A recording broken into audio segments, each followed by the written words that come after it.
loud. All right. We're recording. Great. Okay, so here we are. Pro Tools. You'll open up. You get this panel here, and I want you to name it Project 5 Audio Loops, and then put your name. So Carmen Murray. Be very mindful of where it's stored.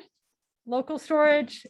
This location, I'm doing my user setup. So the settings should be something like Wave 24-bit, 48 kilohertz. You can check that out. It's not so important, but I do have those in the directions. If you want to use those, that's like the easiest to use. All right, then we'll click create and you get your editing window. Woohoo! If you want to make sure it's going through your headphones, you go to setup playback engine. And I'm using Electron Scalar D so that you all can hear it, but you want yours to say Scarlett. So you can set that up. That's similar to like how we've set up other programs. That's where the audio setup is. All right, then we go ahead and add our first track. I'm going to do track new and set this up as stereo audio tracks. And then you can just have samples audio, leave it just like that. Do have it be stereo instead of mono. It's usually set on mono, so change that to stereo, click create. Then you'll go to, if you didn't already, you'll go to Blackboard and there's a zip file of audio samples in Blackboard under assignments. And you'll see that there. So what I want you to do, you can open up these samples and you should preview them. So there's a whole bunch of different ones over here. So Al Green, there's kind of old soul stuff. Bob James, some early hip hop, some jazz, like 60s jazz. Dizzy Gillespie, Herbie Hancock, James Brown, Janet Jackson, Lil Wayne, Michael Jackson. And just because it's going to be Halloween soon, Little Thriller. So these are all, like the best of, literally like 2 to 4 measure samples. So they're small, chunked out little bits that you can use. And so I'm going to use these and layer these to make your new loops composition. So I'm just going to, it's really easy to get these. Once you create a track, you can literally just grab them and drag them into Pro Tools. Isn't that neat? So simple. Okay, so here's where it gets complicated. The editing in Pro Tools has really awesome capabilities, but it's a little bit complex. Do you see this? This is what I wanted to be able to show you in Zoom. So this is your editing tools, and you can click on them individually. So this one's called the trim. This one's called selector. This is the grabber. I want you to make sure you have all 3 turned on, because then you don't have to go back and click between them. They change based on where you are in your timeline. So you see how it changed to a hand. If I go in the bottom part, then I can move the clip around. If I go up, this is the selector tool. So like I can select a piece of this and Command C, go somewhere else, Command V, I can start copy pasting it. Question? How do you select all? Command A is for all. Command A is for all if you want to do all of them. Or you can simply select all of them with the selector. So do you see how it turns into like a little cursor? I can drag and select. No, like the different options for editing. Yeah. Mine are all selected. Only one of this. Oh, there's this little bar at the top. This little rectangle, click on that. The other one is the trim tool. Do you see how this turns into a little box? If I go to the end, I can select just parts of it. Yeah. If I want to bring two clips together, and then I want to kind of paste them together, do you see how if I go to the top, it has this little box? This is the crossfade.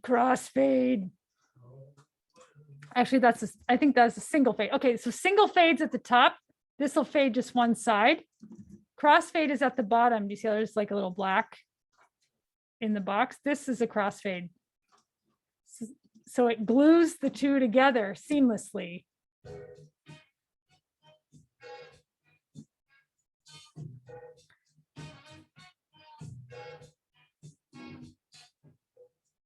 So you didn't hear the cut. I glued them together. This is the magic of editing. If you don't like anything that you did, Command Z, undo.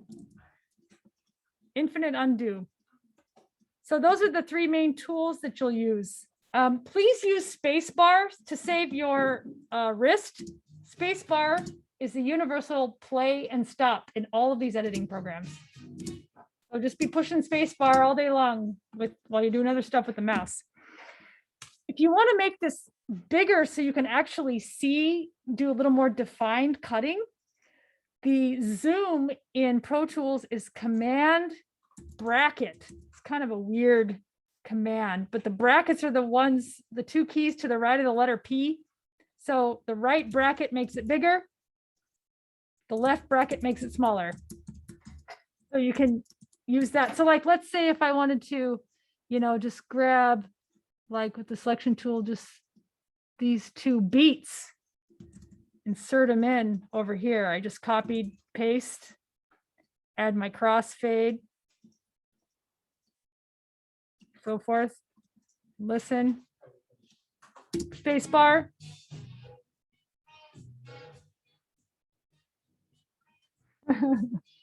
So that's a little weird, but you can come up with the concept and do it. If you want to split a clip, so let's say you want to split at a certain point, it's Command E will split it. Do you see how it create a split there? Then I can take it and move it around. You can also, there's a couple of different, right now I'm in a mode, what's called grid.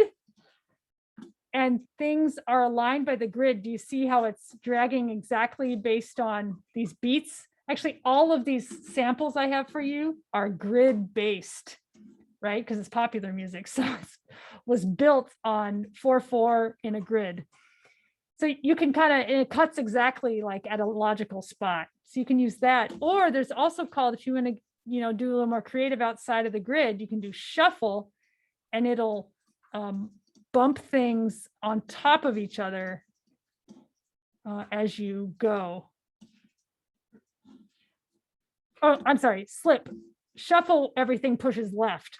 Slip, meaning you can like slip in, at the half beat or at any other place along as you go. All right, let's see. You can also, one other thing I wanted to show you in this trim tool, if you see this little arrow coming down, you can go to what's called the loop. And when you start to drag, it'll loop the chunk that you had, similar to the drum track that we worked with in Logic Pro. And you can see, since this is a loops assignment, if you want to sort of create a loop for yourself, you can see where it looped with those little arrows. All right, so you've got to change the speed and effects on at least 2 tracks. So the speed you can change up here in this same tool. It's called TCE, which means time compression. And this one you simply, you can drag it. Oh, you can't do it with a fade on it. Hold up. You go out there by yourself. Delete. Okay. So do your time compression before you do the fades, and you can just manually kind of drag it. It makes it longer, right? makes it slower if I make it longer.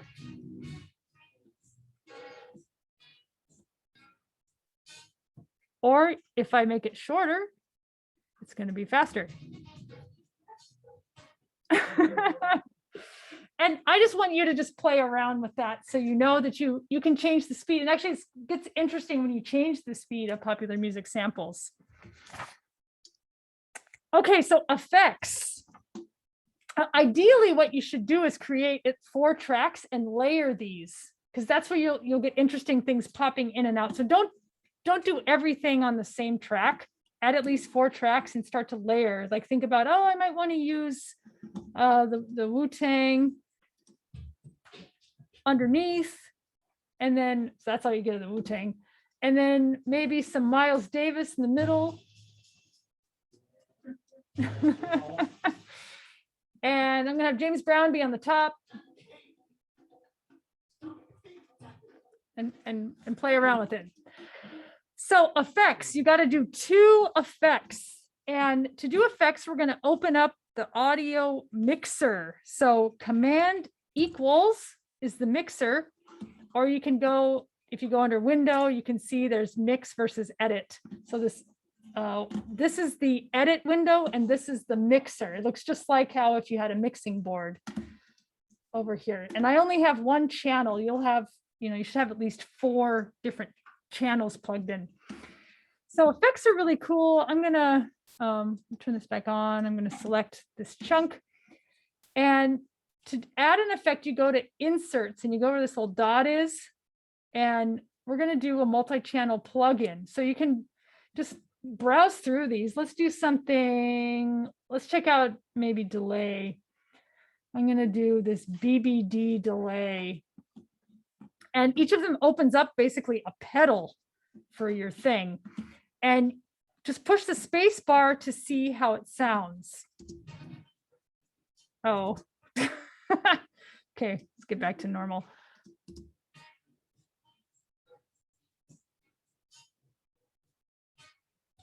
And then you can basically, just like we did in Logic Pro, you can play with the knobs. I'm going to add, let's see what happens if I add a ton of delay. Oh, more delay.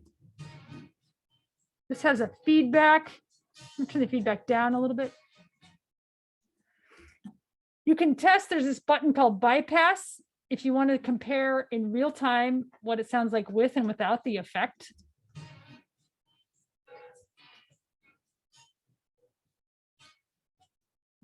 So you can see if you like it, and that'll affect the whole track. So to experiment, there's tons of stuff you can do. If you don't like, if you want to get rid of your insert and try a different one, click where this little dot is and just click no insert.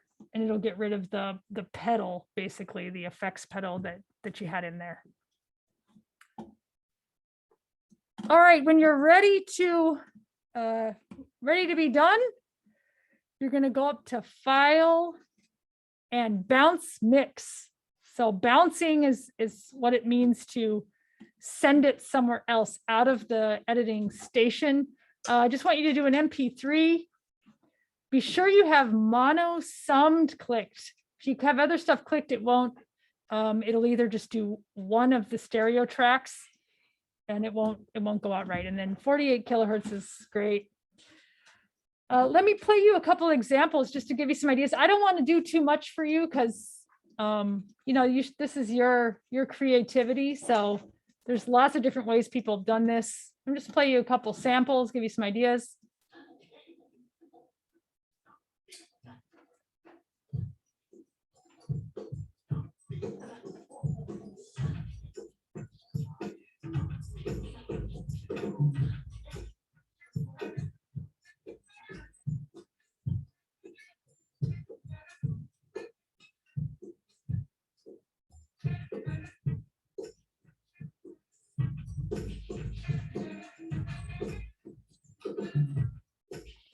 So that one kind of plays with the old school jazz mixed with the kind of almost techno-y sort of thing underneath with the James Brown.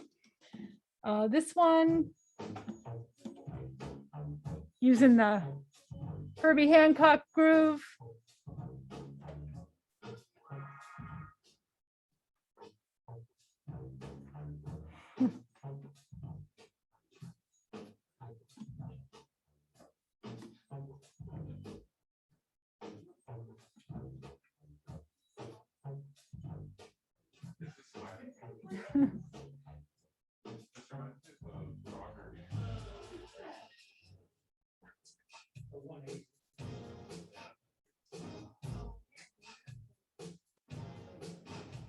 So this one's interesting because this student did a lot with the effects that you can add in certain places.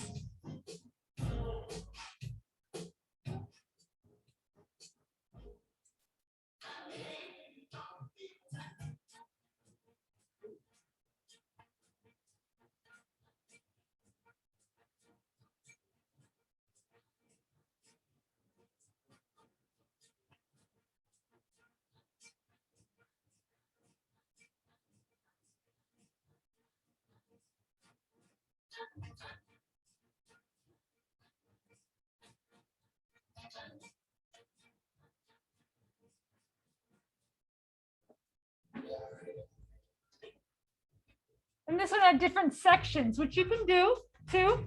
You could have one long thing, or you can do different sort of movements, if you will. Yeah, this is like a Baroque dance suite, you know.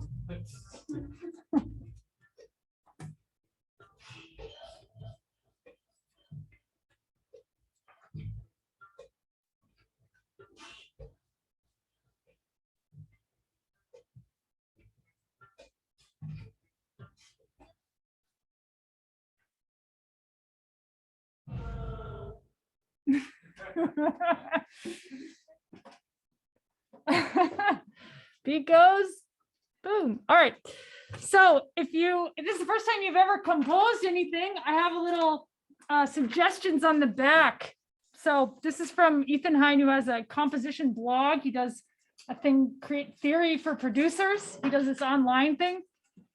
So when you're in a classroom with people, community emerges naturally, but on the web, it's harder. So to make our emails welcome rather than intrusive, we decided to do weekly challenges, 1-line prompts for music creation. So he's like trying to do like online creating. I've been doing something similar with guitar students for a long time. And so here's some of his ideas. You can do the one groove idea. So create a song using only one idea as the foundation.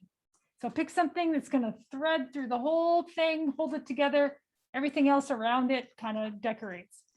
You can do the 2 groove idea. Pick 2 main things and have the other ideas comment. The 3 groove idea, create song with 3 main ideas. The other is filler. 4 groove idea, create a melody using 4 independent lines. So 4 things, because that's kind of the minimum for the assignment. Pick 4 things and have them sort of doing their own thing. Call and response. You can think about 2 things sort of calling, like even this one ended with call and response, right? The beat goes boom, beat goes boom. That's call and response.